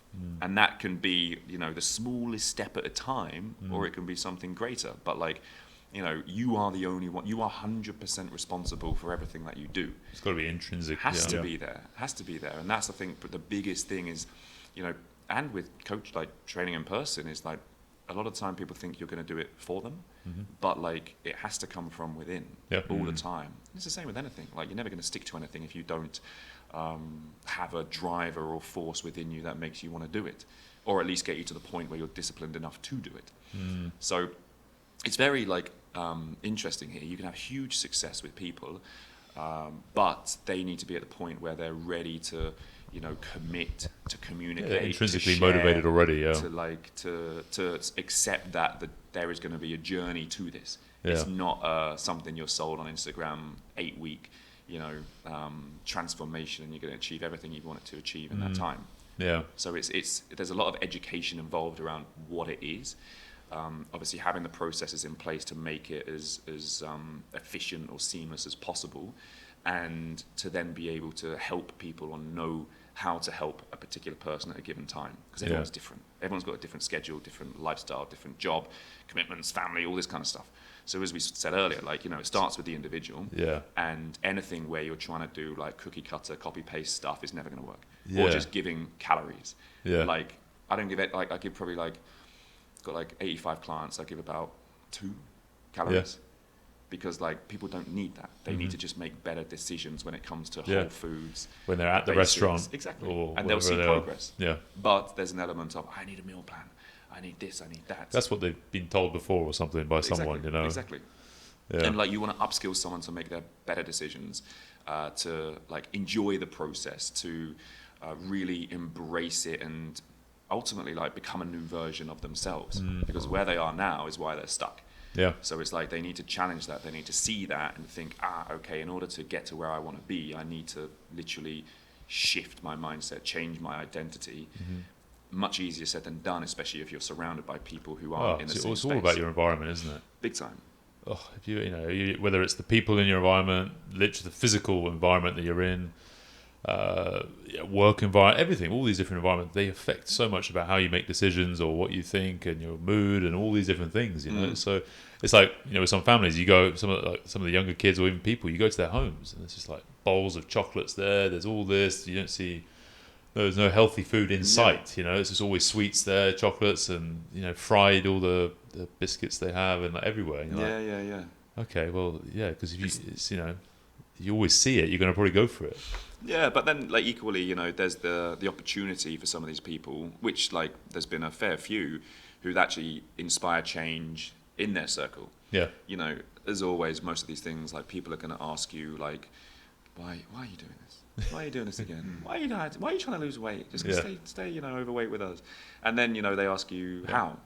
And so there's been lots of times where like, people have been sticking to the plan, doing their thing, saying no to things, and then the friend wants to come to the gym with them, or maybe the mum's going for a walk with them, or maybe they're having now fruit in the bowl. It's things like that which takes a very strong individual to stick to their guns and what they want to achieve. Especially when everything around them is like against them. It's really tough. And then like, you go on holidays or work trips, business trips. Exactly. I'm off for 2 weeks now, and that just disrupts the flow. You've got to try and keep it momentum. So again, like, one of the greatest things about when people travel is the fact that like, now they want to train, and they've never trained on holiday before. But they feel amazing doing it, and they can't believe they've never have. Because like, it's the anchor in their day. They feel great. They've done something for themselves. Now they can go off and walk all day and enjoy something that they wouldn't normally have. And it's changing, isn't it, the holiday? Exactly. It totally it can totally transform their life, and obviously their quality of life. And they then become a person who does all these things, lives a healthy, active lifestyle, rather than someone who just goes for convenience or how things are, or just settles in the comfort / discomfort of like, I guess, being miserable with body weight, how they look, or whatever. So that is like the big thing for me, is like the shift between personal training and like coaching is, and I remember you sort of talking about this back at Core, is like, you need to be able to lead people, and people often don't know what they need, or they think they need to do it a certain way, which a lot of the time is flawed or wrong, or sort of built from wrong assumptions or beliefs, or what they've been told. And then you need to be able to take them to a place where you get them to see why they're doing these things and why it's important, and then that just then becomes the internal motivator, really. I always just say, isn't it, like meeting people where they're at, and then you build out that process, that journey to where you think they can go, or they want to go, or whatever it is, that's mutually agreed upon, whatever that is. But because online coaching, I think, maybe I'm wrong, I think, is online coaching, you find better for, kind of touched upon the intrinsic motivation, but better for people who kind of know what they're doing already, or would you have people who are total newbies? I've got people, total newbies, never been, especially like females. Like there may be, it reminds me of one who wouldn't leave the house for like 2 weeks at a time. Like, would just order pancakes, waffles in, burgers. Sounds good. Brilliant. And And she got to the point where she went to the gym for the first time. Yeah. First time ever in her life. She's like mid-20s. And then like fast forward, 3 months, she's like, oh, I want to do an Arabian Warrior. And Cool. I was in Alola at the time to do it. And then so she came. Nice. And she's tiny, like this. And she was like, oh, I'll join you. I'm like, I'm doing the 10K. And she did the whole thing. Wow. The whole thing. I mean, I was like on all fours and she was climbing on top of me to get over the obstacle. Like, she would like jump into the water, go under the grating, immerse herself, get muddy, crawl in the mud and this and this and this. To go from like literally comfort and Fair play. you know, takeaways and not even moving ever to then like doing that. Like the life is different, it's changed, it's transformed. And feels better, you know, not depressed, moving, stronger, weight is going down, she's happy. Yep. So it's really like powerful, and you can really like, I mean, I've got like a 60-year-old woman who hasn't been as fit and strong as she is now. She just turned 60, and like she is so grateful for, you know, her daughter pushing her to do it. Yep. At the time, it was like, couldn't even get on a Zoom call. Got a She didn't know how to. She didn't even know how to get onto the consultation. Yeah. So, but again, it's like someone who understands that it's important. They want to do it, and then, you know, you take them through step by step, and that's why it needs to be an individual-based thing rather than like, okay, the 60-year-old is getting the same as the 25-year-old. It's never going to work. Yeah. And that's why I think people like cut corners and Cookie cut. And all this stuff. and for me, like I work more really than I ever have, optimizing systems, client management, you know, training, programming, and it'd be easy to like just copy paste or whatever. But like you're doing, if you have high standards and you're a bit of a perfectionist like myself, then like you want to give the best quality. Yeah, to it doesn't feel the people. quite right. Yeah. No, you feel like you're conning people. You Yeah. don't want to take money and, you know, just Yeah. Here's a program. Good luck. yeah. Yeah, so it's like there's a whole like ecosystem behind like what you're doing, and the whole idea is to make it as seamless as possible for people, so that it's not like, okay, you need to read this damn long like introduction email, you've got 10 different videos to watch before you even start, because as you know, especially here, I think someone told me, like, you know, Arabs don't read. There's a saying in Arabic, it's like Arabs don't read. And so, like, you may share something, and we see that a lot. Yeah. With all our promo stuff with RWC. It's got to be all visual. Like, people just don't read stuff. yes, Yeah. right? All the time. All the time. All the time. They just... Constant. I repeat myself so many times. Yeah. I'm sure. So many times, yeah. What's the price? What's the location? Yeah. What is it? So it's all there. Yeah, But it's right. I've just written it out. It's there.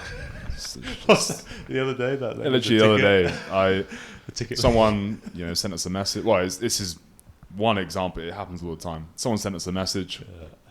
I'd like to join the yoga event. Can have more information.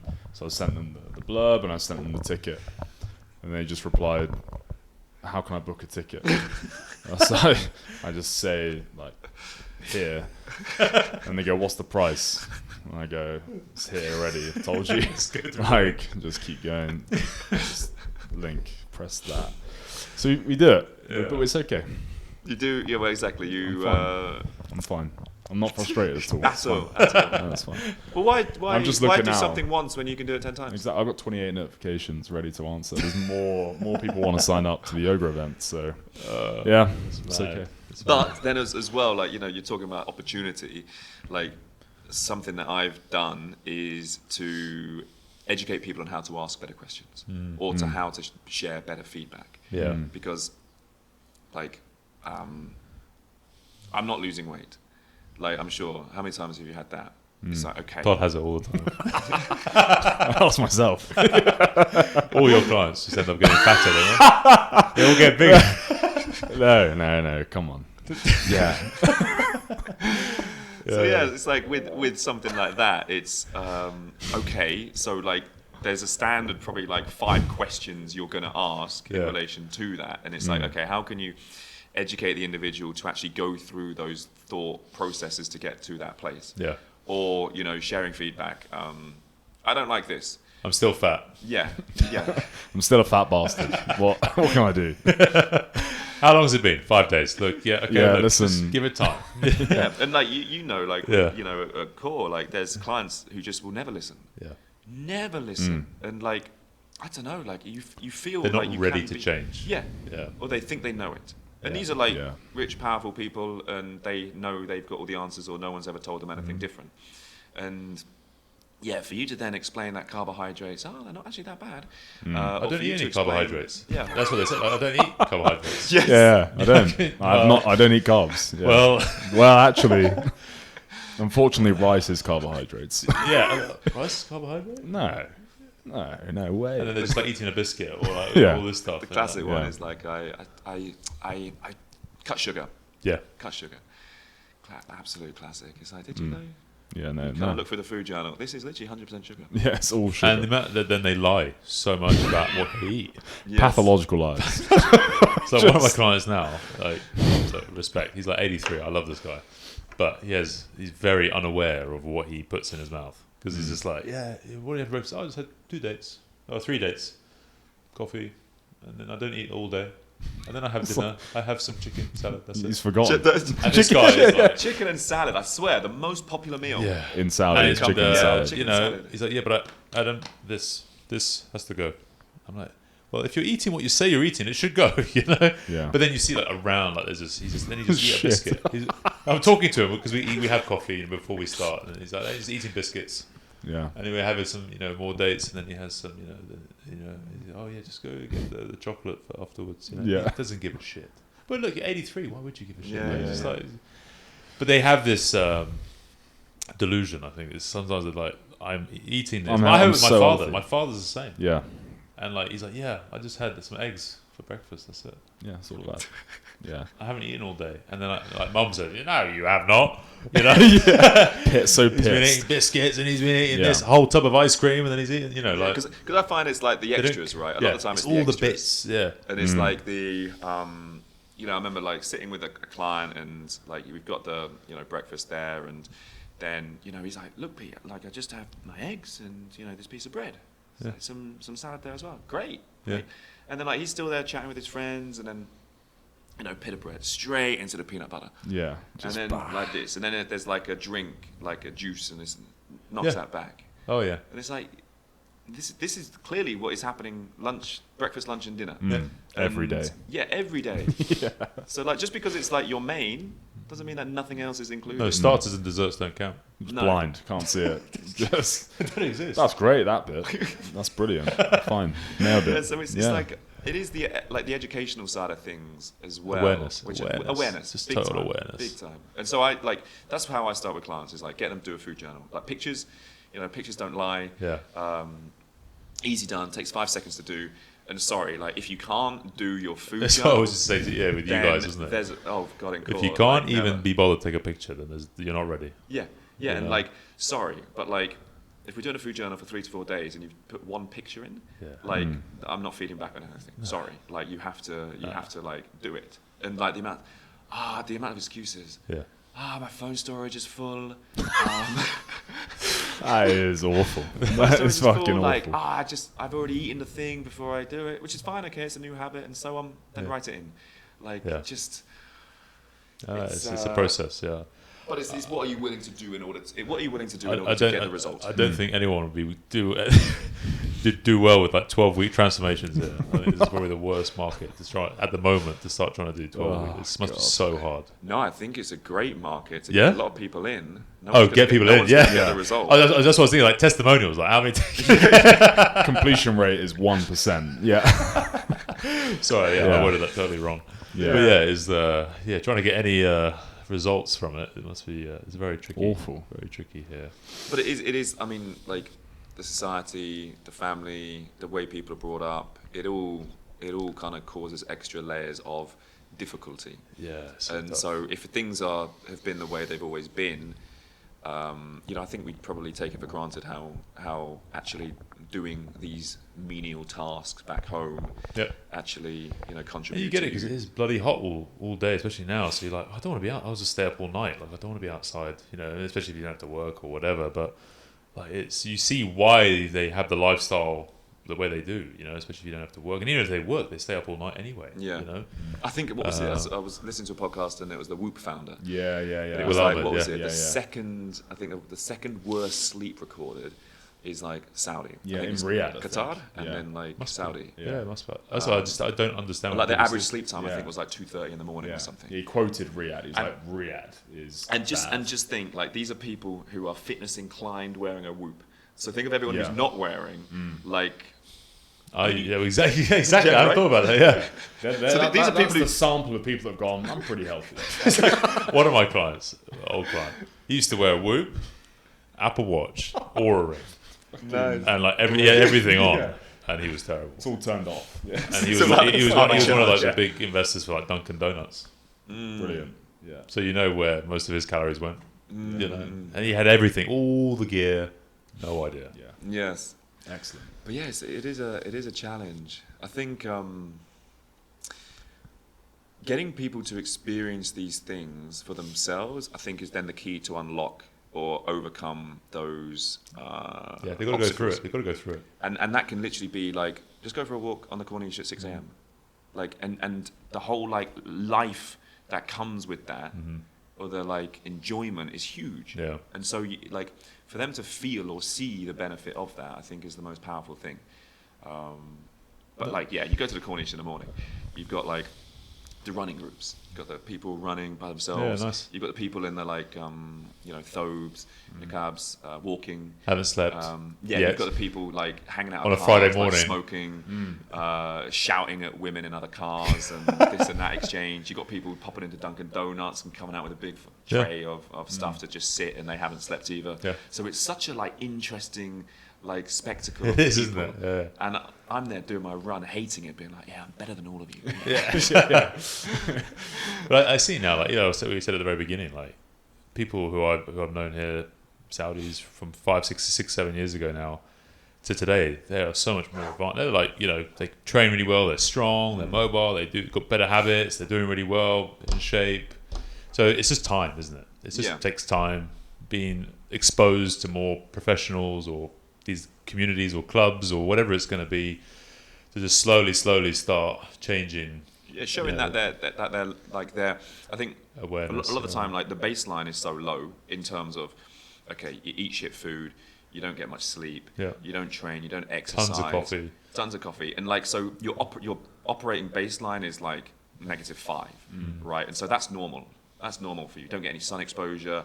And so even the smallest change can have such a big impact. Yeah. And that is when you get the catalyst to then see further change moving forward. Yeah. And like it's amazing. Oh, you've got a good night's sleep. Yeah, you feel great. Oh, you're eating more protein. Amazing. Like you've got all this life. You went to the gym, you feel stronger. Fantastic. Yeah. Like stuff changes very quickly if like, you're even, doing some of the fundamentals. Yeah. Something, If you're choosing better in some of the things, like it changes rapidly. And we always said, like, we did a talk the other day, wasn't it? I think a great place to start is to start moving a little bit more, which then often means you get outside maybe a little bit more, just start walking more. If you can go to the gym, or even at your home, you start doing some body weight squats. Just you go on YouTube, find a 5-minute workout on YouTube. It's free, accessible in your home, whatever it is. Just try and plug in some more movement into your days, because here it's so easy not to move at all. Yeah. So easy not to move. And what was that research you found out with, like, with in terms of mental health? Yeah, mental health, physical health over the last 100 years, and you see it with with movement. The lack of movement's been getting less and less and less and less and less. And then mental, physical health, and mental, physical health getting worse. I'm doing that way, it should be the other way around. But just going down together, just getting better and better. No. But just see the time. I mean, just lack of movement. Like you say, we don't have to do as much now. There's more AI, more technology. You can order food on our phones now. Like It's all these little bits of opportunities to move have just gradually been. Like the calorie burn is like decreasing significantly. Meanwhile, calorie consumption is like. Extreme. The ease of getting it, the size of the portions, it's a very worrying. And then also as well, like we spoke about the governments and the ministries doing more events, which is fantastic. But you've got on the other side, you've got the big companies pushing for more profit, more money, selling more shit.